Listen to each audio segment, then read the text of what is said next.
Radio صدائے حریت جموں کشمیر سے اہم خبریں سنیے۔ مقبوضہ کشمیر میں بھارت کی طرف سے مسلط کردہ فوجی محاصرہ اور لاک ڈاؤن 141ویں روز بھی جاری ہے۔ جماعت اسلامی مقبوضہ کشمیر کے 70 سالہ بزرگ رہنما غلام محمد بٹ ساکن ہندواڑہ بدنام زمانہ بھارتی جیل الہ آباد میں خالق حقیقی سے جا ملے۔ انہیں رواں بس جماعت اسلامی پر پابندی عائد کیے جانے کے بعد گرفتار اور ان پر PSA نافذ کر کے الہ آباد جیل منتقل کیا گیا تھا۔ اس واقعے پر مقبوضہ جموں کشمیر کی سابق وزیر اعلیٰ محبوبہ مفتی نے ٹویٹ میں شدید غم و غصے کا اظہار کیا ہے۔ ان کی بیٹی التجا مفتی نے اپنی ٹویٹ میں لکھا ہے کہ بھارتی وزارت داخلہ کے ہاتھ کشمیریوں کے خون سے رنگے ہیں۔ امید شاہ کو غلام محمد بٹ کی موت پر جواب دہ ہونا پڑے گا۔ امیر جماعت اسلامی سراج الحق نے کشمیر مارچ سے خطاب کرتے ہوئے کہا ہے کہ 5 اگست سے مقبوضہ کشمیر میں قیامت برپا ہے، لیکن کشمیریوں کے لبوں پر ایک ہی نعرہ ہوتا ہے کہ پاکستان ہمارا ہے۔ پاکستانی وزیر خارجہ نے کہا ہے کہ مقبوضہ کشمیر میں سنگین صورتحال سے توجہ ہٹانے کے لیے بھارت کوئی فالس فلیگ آپریشن بھی کر سکتا ہے۔ لائن آف کنٹرول پر بھارت کی طرف سے اشتعال انگیزیوں کا سلسلہ بھی بدستور جاری ہے۔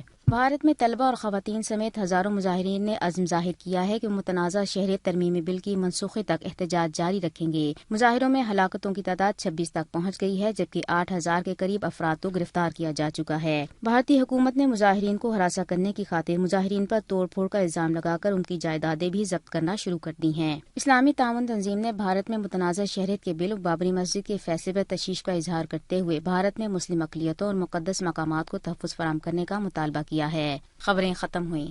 بھارت میں مظاہروں کا سلسلہ بدستور جاری ہے۔ ان مظاہروں نے بھارت کے تمام اہم شہروں، قصبوں اور علاقوں کو اپنی لپیٹ میں لے لیا ہے۔ بھارتی مسلمانوں کے ساتھ ساتھ دیگر اقلیتیں بھی ان مظاہروں میں شامل ہو رہی ہیں۔ بھارتی متعصب حکمرانوں کا یہ متنازع بل ہر خاص و عام کو جھنجھوڑ رہا ہے۔ یہی وجہ ہے کہ ان مظاہروں میں ہر طبقے سے تعلق رکھنے والے لوگ کسی نہ کسی صورت شامل ہو رہے ہیں۔ اس حوالے سے ماضی کی معروف بھارتی اداکارہ شبانہ اعظمی کہتی ہیں، جاوید اختر کے 2 شعر جو مجھ کو زندہ جلا رہے ہیں وہ بے خبر ہیں کہ میری زنجیر دھیرے دھیرے پگھل رہی ہے۔ میں قتل تو ہو گیا تمہاری گلی میں، لیکن میرے لہو سے تمہاری دیوار گل رہی ہے۔ میں امید کرتی ہوں کہ ہماری آواز کو دبانے کے بجائے سرکار ہماری آواز کو سنے گی۔ آج کے لوگ جو پروٹیسٹ کر رہے ہیں، میں پوری طرح سے آپ کے ساتھ ہوں، اور میں یہ التجا کرتی ہوں کہ آپ زیادہ سے زیادہ تعداد میں اس مہم کو آگے بڑھائیں، لیکن بنا کسی ہنسا کے۔ یہ بہت ضروری۔ میں اپنی بات ختم کرتی ہوں کیفی اعظمی کے ایک شعر سے۔